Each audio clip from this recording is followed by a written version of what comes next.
tema da minha mensagem hoje é salvação e esperança em Cristo.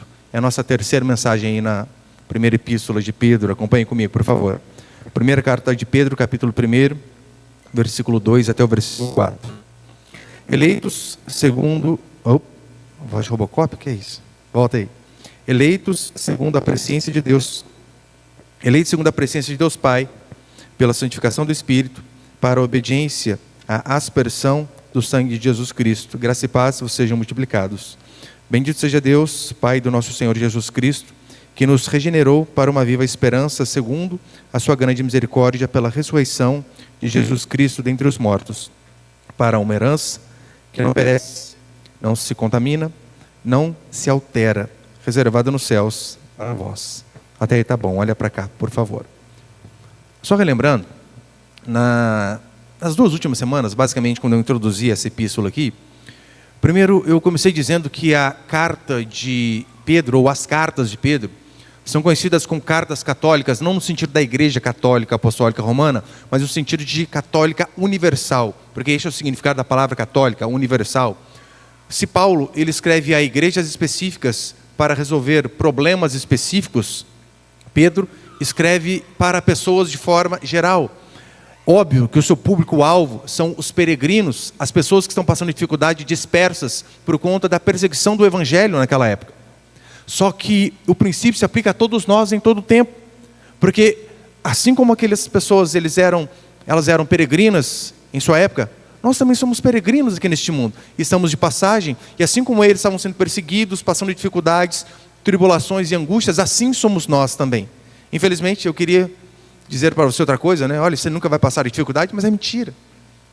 Passamos tribulações, angústias, Jesus nos alertou, no mundo tereis aflições, então é melhor você saber disso, se preparar para isso, para que no momento oportuno você saiba usar a sua fé. Então eu disse isso, e na última mensagem, eu falei especificamente sobre Pedro, falei sobre Pedro ser um apóstolo de Jesus Cristo, mas que ele não foi papa, como por exemplo os católicos dizem, o primeiro papa. Isso é mentira. E eu também deixei bem claro que a igreja não está edificada sobre a pessoa de Pedro.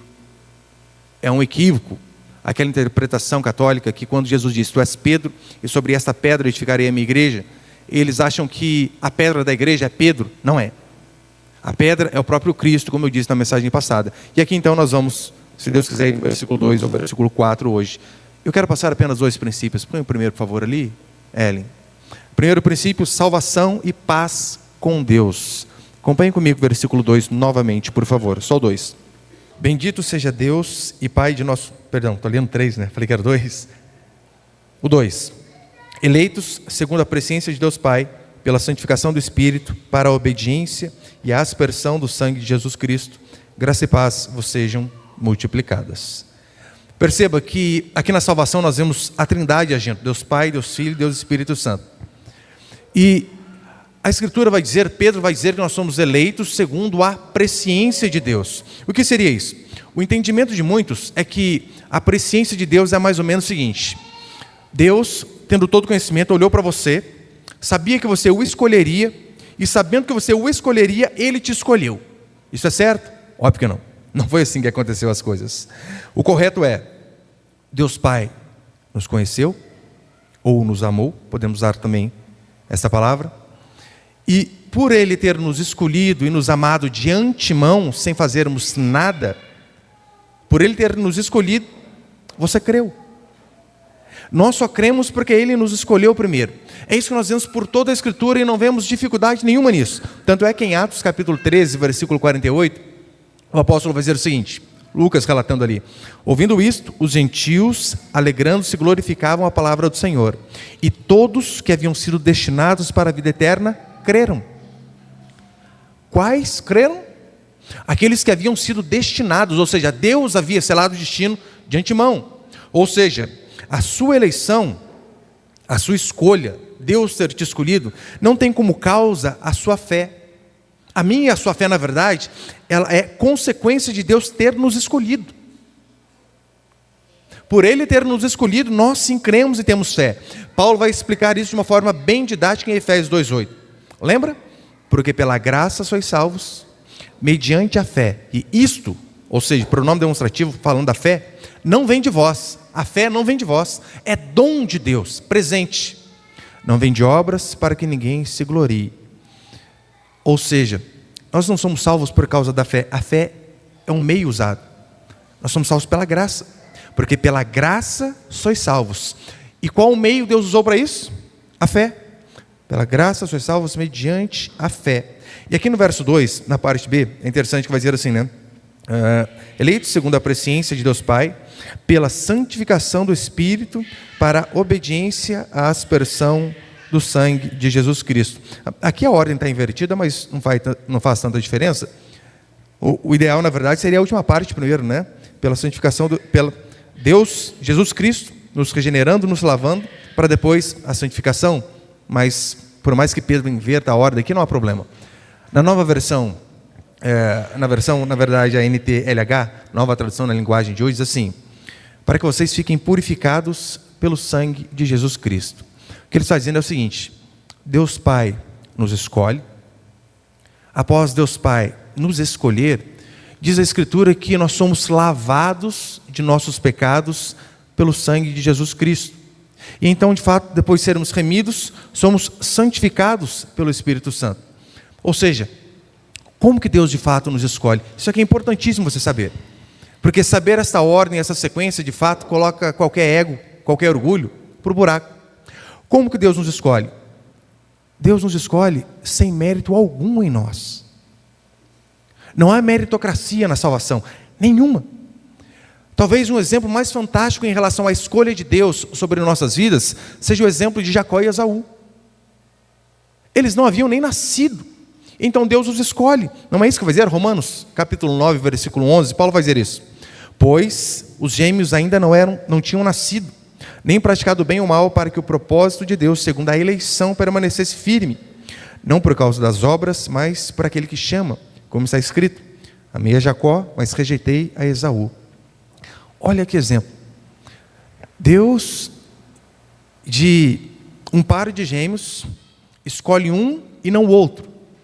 E Ele não escolhe depois se aqueles irmãos nascem e praticam boas obras. Tanto é que, se você conhece a história de Jacó, Jacó parecia o pior. Ele era o trapaceiro, e não o irmão. Mas Deus escolhe de antemão. Não é isso que Paulo também vai dizer em Efésios? Como também nos elegeu antes da fundação do mundo. Ou seja, Deus nos escolheu antes mesmo de fazermos qualquer coisa.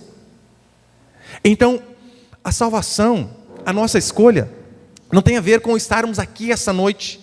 Não é porque você, nessa noite fria que nós estamos passando, mesmo assim saiu de sua casa cheio de blues, veio para cá cultuar a Deus, que por este motivo Deus disse: ai, que rapazinho joia, que irmãzinha gente boa, esforçada, vou escolhê-la. Não, não é por isso. Deus nos escolheu de antemão, e por Ele ter nos escolhido, é que nós conseguimos de fato servi-lo, obedecê-lo e crer nele. Charles Spurgeon, ele tem uma frase fantástica. Ele diz assim: eu sou meio que forçado a crer na doutrina da eleição, na doutrina de que Deus nos escolheu antes do nosso nascimento, pelo simples motivo de que, se Ele tivesse me esperado nascer, não haveria motivo para Ele me escolher. Ele tinha que me escolher antes. E se formos honestos, veremos que assim somos. Basta nascermos e começamos a fazer as coisas erradas, assim que começamos a entender. Perceba, então Deus nos escolhe independente do mérito. E como diz Pedro aqui no versículo 2, Ele nos escolhe, por nos escolher nós somos lavados pelo sangue de Jesus Cristo. O sentido natural de lavar é, de fato, purificar aquilo que estava sujo, porque só se lava uma coisa quando aquilo está sujo. Este é o sentido natural. Mas espiritualmente falando, todos nós, sem exceção, aqui eu não sei qual é a criancinha mais nova que nós temos aqui, mas todos nós, do bebezinho mais novo ao irmã ou à irmã mais velha, todos nós, diz a Escritura, nascemos em pecado. Nascemos com uma mancha que nos persegue durante toda uma vida. Nascemos culpados e sujos pelo pecado. Isso é tão certo que as nossas maldades e os nossos pecados, eles aparecem naturalmente. Não é assim que funciona como criança? Você pode pensar: a criança é pura. Naturalmente você vai ver criancinhas bater no rosto do pai e da mãe. Quem tem filho pequeno sabe que faz isso. E onde eles aprendem essas coisas? não é em casa, que se espera que de fato os pais não se estapeiem, óbvio, né? Mas eles não aprendem em casa. Eles fazem isso naturalmente, eles desobedecem naturalmente. Por quê? A desobediência de uma criança, de um ser humano, é apenas um fruto de sua própria natureza. Não é assim que funciona como um cachorro. Nasce o cachorro bonitinho, sem pelo, lisinho, e vai crescendo. O cachorro, ele não se torna um cachorro quando ele dá o primeiro latido. Ele nasceu e sempre vai ser cachorro. O latido é a consequência natural de sua própria natureza. Da mesma forma funciona com o ser humano. O pecado é a consequência natural. E sabendo que se é pecador, até ímpios têm essa noção de que eles são maus. E sabendo que são pecadores, até os ímpios, os mais bondosos aí, entre aspas, eles por vezes tentam compensar suas maldades com algumas bondades. Não é por isso que nós vemos pessoas que nem são cristãs, por vezes, contribuindo financeiramente muito mais que até cristãos, ajudando com caridade, ajudando o próximo, doações, serviços voluntários. Só que muitos fazem isso, na verdade, para tirar um peso da consciência, porque eles sabem, traí a mulher, fiz tal coisa, errei aqui, fiz ali, preciso compensar os meus erros de alguma forma. Então ele ajuda o próximo.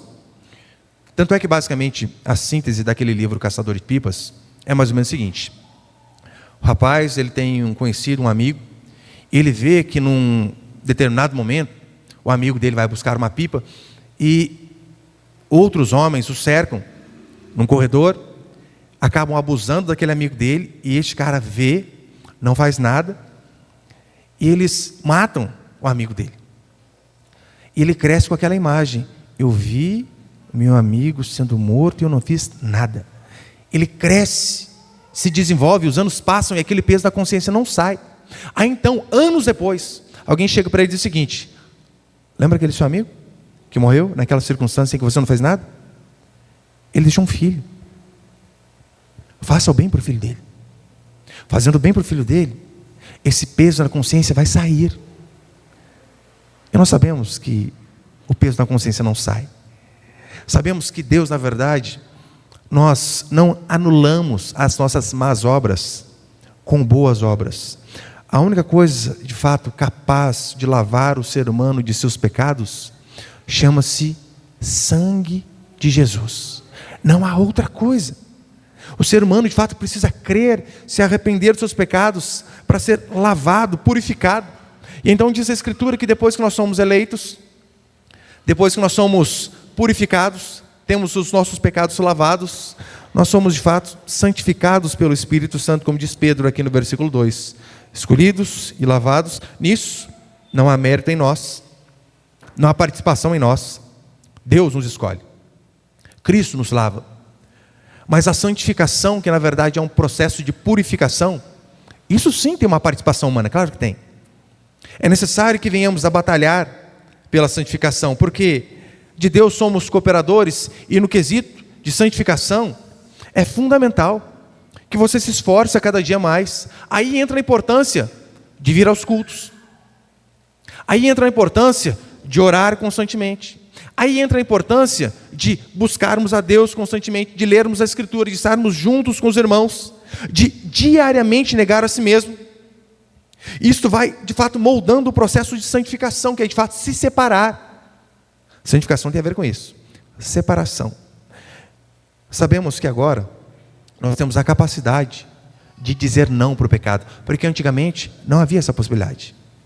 O homem sem Deus, o homem sem ser regenerado, diz a Escritura que ele não tem o poder de lutar contra o pecado, ele sempre cai.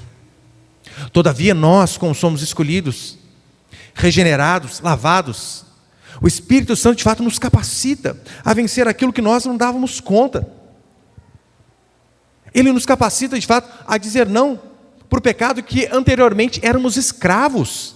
Porque é isso que diz a Escritura: todo ser humano sem Deus, sem nascer de novo, ele é escravo do pecado. E o que um escravo faz? Nada, a não ser obedecer o seu Senhor.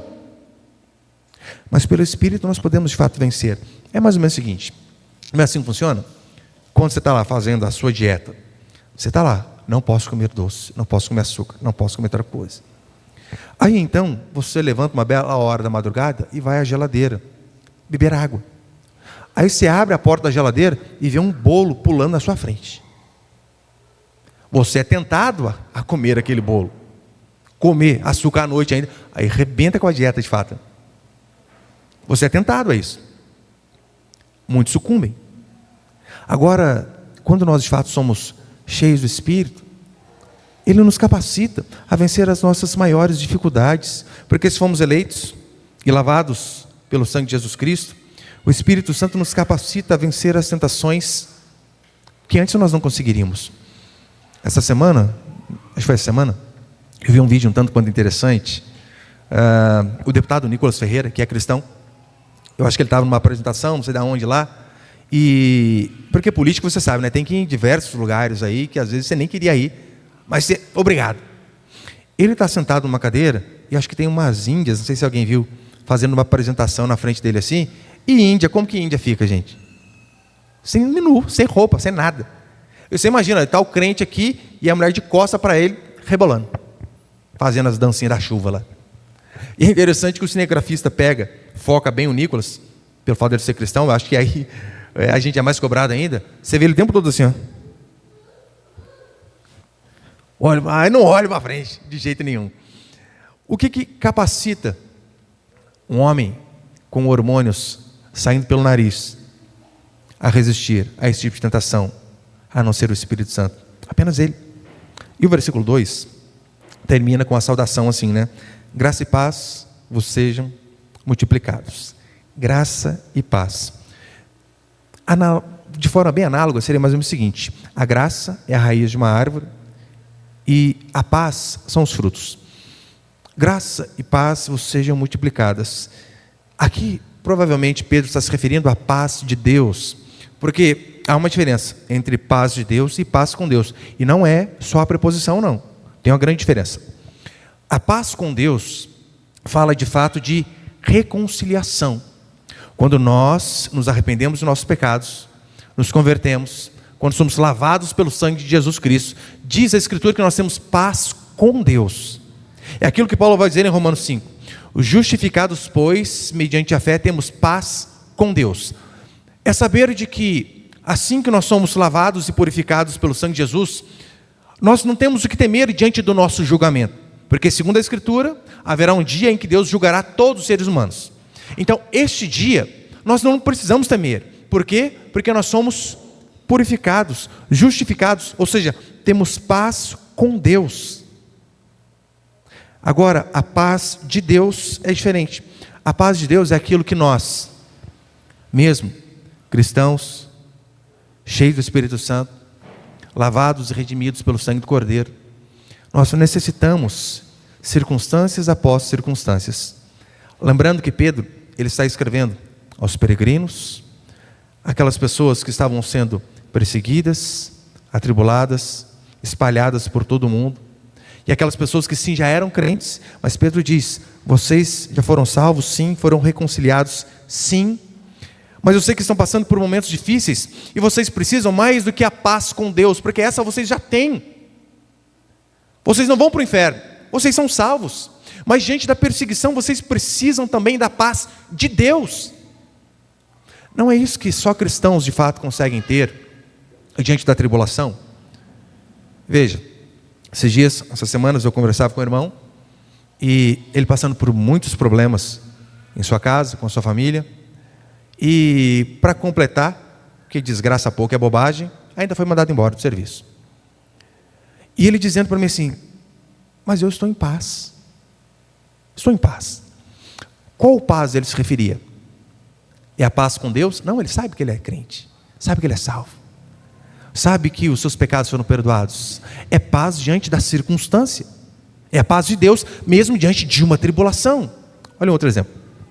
Meu cunhado daqui, acho que há 15 dias mais ou menos, ele enterrou a mãe dele faleceu. E eu lembro, foi velório, estou lá acompanhando ele, minha irmã, e a mãe dele, né, teve Alzheimer, foi piorando, e ele cuidou dela durante quase todo o fim. Tudo que ele podia fazer, ele fez como filho. E eu lembro que, logo após ter enterrado a mãe dele, dizendo assim para mim: o que eu podia fazer, eu fiz. Estou em paz. Qual é essa paz? É a paz de Deus, que mesmo diante de uma circunstância tão difícil como essa, você sabe, Deus me dá paz. Fui até onde deu para ir, fui até o final, fiz, mesmo nas minhas limitações, tudo que eu podia. Então, ele não estava falando da paz com Deus no dia que ele fosse julgado. Não, essa paz ele já tem. É paz diante das circunstâncias difíceis. E todos nós precisamos. Por quê? Tribulações, todos passam. Aquelas pessoas a qual Pedro escreve, elas precisavam apenas da paz de Deus. Porque a paz com Deus, elas já tinham. E é isso que Pedro as incentiva, dizendo: Deus é com vocês. Deus é por vocês. Vocês vão desfrutar da paz de Deus, mesmo em meio às angústias e tribulações. Creiam, creiam. E segundo, põe-lhe por favor, Ellen, segundo e último princípio. Cristo, a nossa viva esperança. Acompanhe comigo, versículo 3, por favor. Bendito seja o Deus e Pai de nosso Senhor Jesus Cristo, que nos regenerou para uma viva esperança, segundo a sua grande misericórdia, pela ressurreição de Jesus Cristo dentre os mortos. Repare que ele começa assim: bendito seja Deus. Ou seja, sempre toda honra e glória a Deus. Mas ele continua: que nos regenerou. O que é regenerar? Significa literalmente ser gerado outra vez. Regenerar. Ser gerado outra vez. Nós somos filhos de Deus, de fato, ali por duas formas que a gente vê a Bíblia, né? Há dois termos para mostrar isso. Outra expressão que é muito usada para falar de quando nós nos tornamos filhos de Deus é o termo adoção. Ou seja, nós não éramos filhos, éramos uma figueira brava, fomos enxertados ou adotados. Eu acredito que em nosso meio tem alguns pais aqui que não sejam pais biológicos, mas sejam pais adotivos. E é basicamente essa ilustração aqui a qual Deus dá. Porque você sabe, filhos biológicos, nós não escolhemos. Eles simplesmente vêm. E vêm por vezes sem planejarmos. Aparece. Ai, estou grato, meu Deus. Ué, o senhor namora com seu marido? É a consequência natural, né? Que isso engravide. Eles aparecem, e aparecem até quando não se planeja. Agora, filhos adotivos são diferentes. Está aqui, a minha irmã trabalha lá no orfanato. Tem um monte de criancinha. Quando alguém vai adotar uma criança, você acha que é como? A pessoa chega lá: olha, eu queria adotar uma criança. Calma aí, a gente vai jogar na roleta russa, aqui tem 15 nomes. Parou, leva esse. Não, não é assim que se adota uma criança. A adoção é feita a dedo. É uma escolha fina. Você precisa mostrar o porquê você quer. Você precisa mostrar se tem condição. Você precisa passar por vezes por psicólogo e outros médicos ali, até que de fato a certidão saia em definitiva no seu nome. Eu falo para você porque eu já conversei com irmãos que adotaram crianças, e de fato assim, é uma seleção bem fina ali. O irmão me dizia ainda: olha, pastor, eu lembro que eles começavam passando finais de semana em casa, para ver se de fato acostumavam, como já era um pouquinho maior ali, uns 3, 4 anos, passavam alguns finais de semana em casa, dia de semana eu voltava para o orfanato, final de semana em casa, dia de semana eu voltava para o orfanato. Mas de fato, quando sai o documento ou a certidão ali em definitivo, aquela criança, ela passa a carregar o nome do pai. E não apenas a carregar o nome do pai como filho legítimo, ela passa a ser herdeiro, se aquele pai tem alguma posse. Como filho legítimo, o filho natural você ama, porque ele vem. O adotivo, você escolhe amar. Olha como que é sério. Você escolhe amar. E a adoção é o termo bíblico que Deus usa para com a gente. Deus nos escolhe a dedo. Ou seja, nós somos filhos de Deus por meio de adoção e também, como diz Pedro, por geração. E para que nós somos regenerados, como ele diz, versículo 3, para uma viva esperança. Qual esperança? Qual a esperança o cristão tem, diferente de todos os outros? Ora, a esperança da vida eterna. É isso que nós esperamos, é isso que nós ansiamos, a esperança da vida eterna, a bem-aventurança nos céus, o dia de fato em que nós nos encontraremos com Cristo. O dia onde Ele enxugará dos nossos olhos toda lágrima. O dia onde não haverá mais dor, mais pranto, mais choro, mais tribulação, mais aflição. Não haverá. É esse dia que nós esperamos. E qual a garantia que nós temos dessa viva esperança? Ele diz, é a ressurreição de Cristo. Assim como Cristo ressuscitou. Não é isso que ele diz na parte B do versículo 3? Bendito seja Deus e Pai de nosso Senhor Jesus Cristo, que nos regenerou para uma viva esperança, segundo a sua grande misericórdia, pela ressurreição de Jesus Cristo dentre os mortos. Se Cristo não tivesse ressuscitado, não haveria esperança aqui para nós, para ninguém. Se Cristo de fato não tivesse ressuscitado, nós teríamos que viver como Paulo diz em 1 Coríntios 15, se Cristo não ressuscitou, comamos e bebamos que amanhã morreremos. Se Cristo não ressuscitou, é vã a nossa esperança, é vã a nossa fé, estamos vivendo à toa. Mas se Cristo ressuscitou, não há só para nós uma viva esperança, mas como ele diz, há também uma rica herança. É interessante que essa viva esperança é de fato aquilo que vai fortalecer a mim e a você na aflição. Você sabe, né, crianças nunca passaram por momentos tão difíceis. Talvez a maior dificuldade que uma criança passou foi aí o dia que ela cortou o dedo, bateu a cabeça, tomou seus primeiros 2 pontos na testa. Talvez seja essa a aflição, mas elas não passam por angústias em si.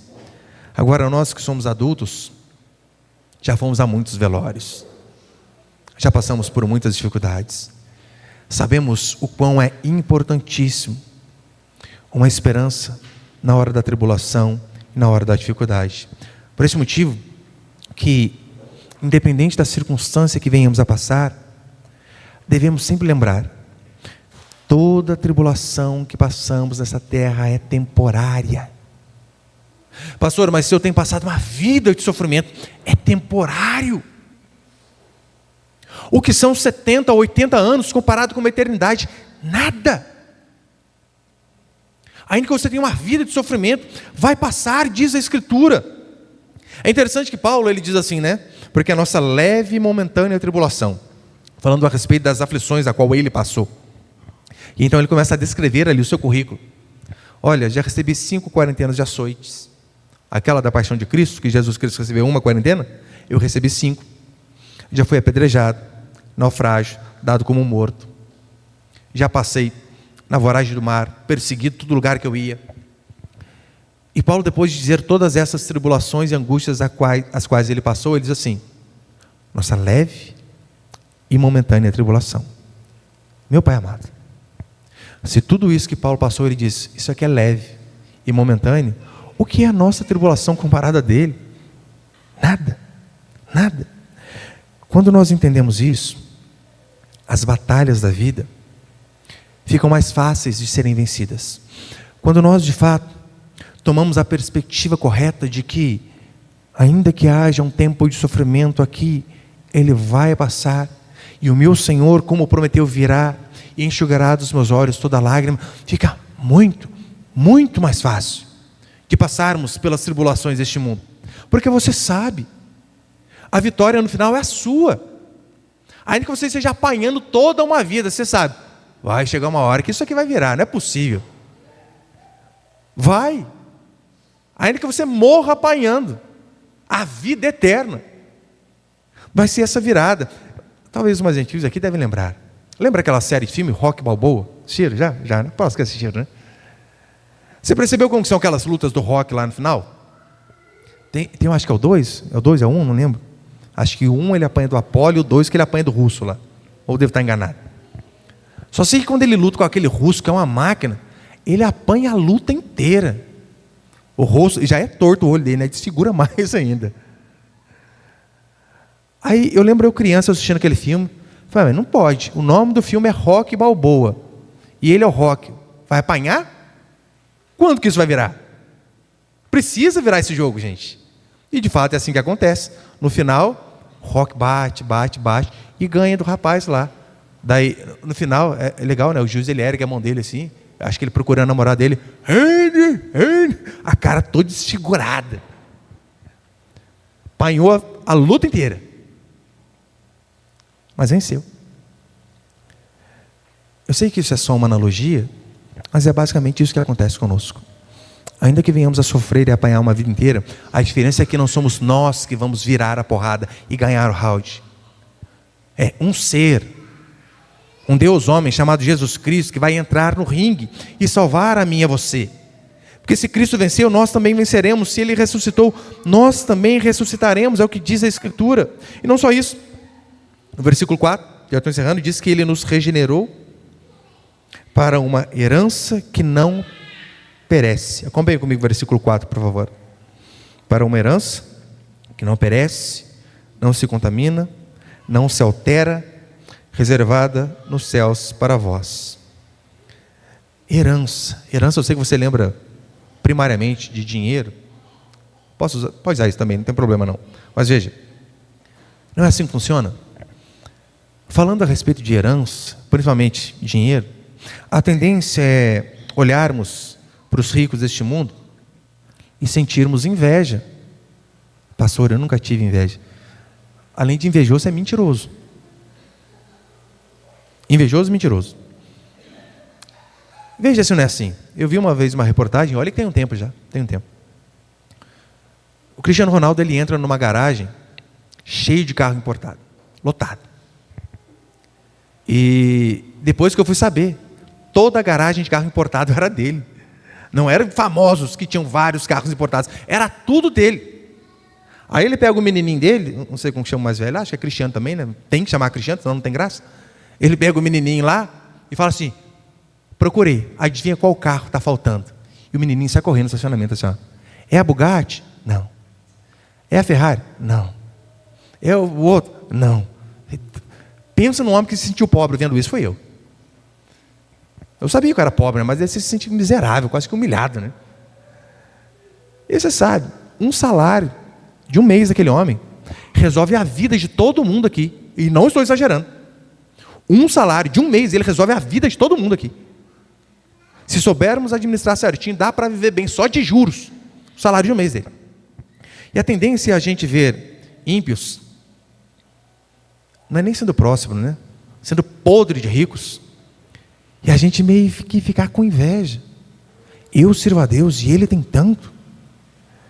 E isso acontece conosco. Isso aconteceu com Asaf. Tanto é que no Salmo 73, olha o que ele vai escrever. Quanto a mim, porém, quase me resvalaram os pés. Pouco faltou para que se desviasse os meus passos, pois eu invejava os arrogantes ao ver a prosperidade dos perversos. O que o salmista está dizendo? Eu comecei a reparar na vida dos ímpios e quase desviei. Como assim? Por que eles têm tanto? Por que eles prosperam tanto? E nós, as coisas parecem que não funcionam, mas no final do salmo ele vai dizer: mas quando eu atinei para o seu fim, quando eu vi qual era o fim deles, ai, eu vi, ainda bem que eu estou no caminho correto. Mas nós somos assim. Mas por que a Bíblia diz que a nossa herança é eterna? Porque a herança dos ímpios, ela é um tesouro que perde valor, por mais que tenham dinheiro. Perde valor. E vou além. Tudo que o ímpio consegue juntar aqui fica. Você sabia que ele não leva nada? Absolutamente nada. Eu lembro uma vez de ler sobre John Rockefeller. John Rockefeller foi o primeiro bilionário do mundo. Se eu não me engano, em 1916, ele conseguiu juntar o seu primeiro bilhão. E após o seu enterro, se eu não me engano, tinha um rapaz tentando arrancar algumas perguntas do contador de John Rockefeller. Ele conseguiu conversar com ele e disse assim: moço, tira uma dúvida para mim. Quanto de dinheiro Rockefeller deixou? E eu sei que, fazendo ali, né, as proporções para hoje, foi entre 400 e 500 bilhões que ele tinha de herança quando faleceu. Você tem noção de quanto que é isso? Você não tem, óbvio que não tem, é muito dinheiro. Mas a resposta do contador foi mais interessante, né? Quanto de dinheiro ele deixou? Ele não falou cifras, ele disse assim: deixou tudo. Tudo que ele tinha ficou aqui. E assim acontece com o ímpio, e assim acontece com todos nós. A diferença é que a nossa herança, como diz a Escritura, é eterna. Eterna, mas não aqui. Por isso a importância da nossa esperança em Cristo, como diz Paulo. Ela não deve se limitar apenas a este mundo. Podemos e devemos ter esperança aqui, mas a nossa esperança em Cristo não deve se limitar apenas às coisas deste mundo. Se assim fizermos, Ele mesmo diz, somos os mais infelizes de todos os homens, porque as coisas aqui perdem o valor. A nossa herança, Ele diz, ela não perece, como nós lemos aí, versículo 4. Para uma herança que não perece, ou incorruptível, aquilo que não se corrompe. Porque você sabe, neste mundo, até aquilo que tem mais valor, como o ouro, sabia que ele se corrompe? Se corrompe. No versículo 7 ele vai dizer isso. Para que a comprovação da vossa fé, mais preciosa do que o ouro que perece, embora provado pelo fogo, redunde em louvor, glória e honra na revelação de Jesus Cristo. Até o ouro perece, mas ele diz, não se contamina, aí no versículo 4 ainda, ou sem mácula. Aqui, de fato, o significado original da palavra é que a nossa riqueza, ela não se dilui, não se dissolve, como, por exemplo, coloquei mais água no suco para render mais. Não. E diz também que não se altera, no sentido de não murchar. Já viu? Você pega uma flor, por mais bonita que ela seja, se você tira ela do pé, ou até mesmo no pé, por vezes, com o tempo, ela murcha. Primavera, verão, outono, assim acontece. Lá em casa, né, tem uma roseira muito bonita, muito bonita. E às vezes ela está cheinha. Só que quando pega o calorzão, você vê, quase pega fogo nas rosas. Murcha, cai para baixo. O que Pedro está dizendo é que a nossa herança em Cristo não murcha, não cai, não desvaloriza. O que Pedro está dizendo. Lembrando, Pedro está escrevendo isso, já estou encerrando, a pessoas que estão perambulando pelo mundo.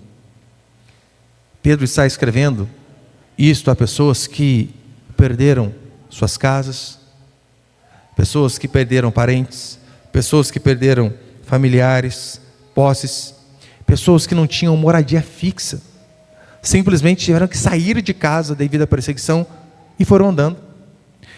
Pedro, a essas pessoas peregrinas e sem destino, se coloque no lugar daquelas pessoas. Sabemos aqui que, pela graça de Deus, assim que acabar este culto, você tomar o nosso chocolate quente depois, você vai voltar para a sua casa. Você tem um endereço para ir. Independente de você morar num casarão ou num casebre, você vai voltar para a sua casa. Essas pessoas aqui não. Pedro está escrevendo a pessoas que não sabiam nem para onde iam, devido à perseguição. E a essas pessoas ele diz, vocês têm uma herança incorruptível, eterna, que não se corrompe. Tomaram o que vocês tinham? Não tem problema. Há algo que ninguém pode roubar. E essa herança é Cristo que guarda para vocês. Por isso ele consegue fortalecer aqueles homens e mulheres na época da dificuldade. É interessante que diz, né? Reservada a vocês. Eu não sei se você já passou por esse constrangimento. Você chega num lugar, de repente você vê uma cerimônia, ou alguma coisa assim, está lá na frente as cadeiras vagas. Já aconteceu isso comigo. Eu cheguei, todo mundo procurando lugar. Nossa, mas ninguém vê, olha lá na frente, tanto de cadeira vaga. Daí você senta, numa mesa vaga, você senta. Daí dá uns 5 minutos, chega alguém, batidinha nessa coisa. Fulano, que é reservado. Tem como para trás. Que vergonha, né? Que vergonha. O que a Escritura diz é que, em relação à nossa herança, é Deus quem nos reserva. Nossa salvação e nossa herança, que Ele colocou e guardou nos céus, ninguém toma. Foi Deus quem conquistou. Ele quem preserva. É Ele quem guarda. É Ele quem reserva para nós. Entenda que eu e você, nós somos peregrinos aqui neste mundo. Estamos aqui de passagem. E eu oro de todo o meu coração para que você seja próspero, como é próspera a tua alma, assim como João orava. Mas ainda que você termine a sua vida aqui neste mundo sem nada e sem ninguém, nada disso altera aquilo que Cristo tem reservado para nós, aquilo que Cristo tem guardado para nós. É por este motivo que Paulo, no final de sua vida, Paulo, ele está sem amigos. O que Paulo tinha de bens? Um livro, uma capa e alguns pergaminhos. Só. Segundo a teologia da prosperidade, Paulo seria um endemoniado quebrado. Paulo termina sem posses, sem amigos e abandonado.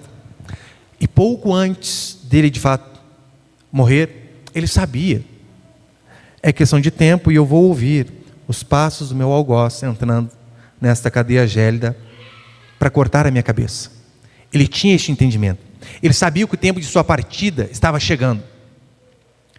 E Paulo, o maior missionário que a igreja já viu. Paulo, que escreveu basicamente 2/3 do Novo Testamento. Pouco antes de morrer, ele diz assim: quanto a mim, estou sendo oferecido por libação.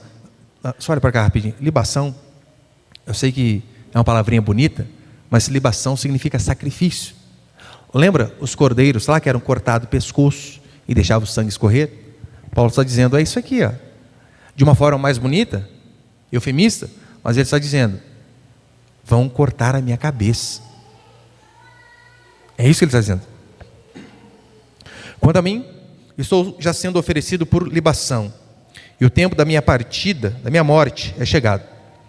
Combati o bom combate, completei a carreira, guardei a fé. Já agora, a coroa da justiça me está guardada, a qual o Senhor, reto juiz, me dará naquele dia. E dia com D maiúsculo, falando do dia do juízo. E não somente a mim, mas também a todos quantos amam a sua vinda. Paulo, o maior missionário deste mundo, prestes a ser decapitado, sem amigos, sem bens, sozinho, consegue ainda assim ser grato. Ele lembra que aqui vocês podem tirar tudo de mim, inclusive a família, mas a coroa da justiça está guardada.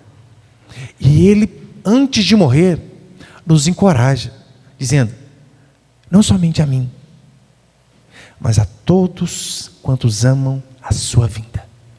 Esta é a única certeza que nós temos. Se os nossos filhos vão terminar nos amando, não sei.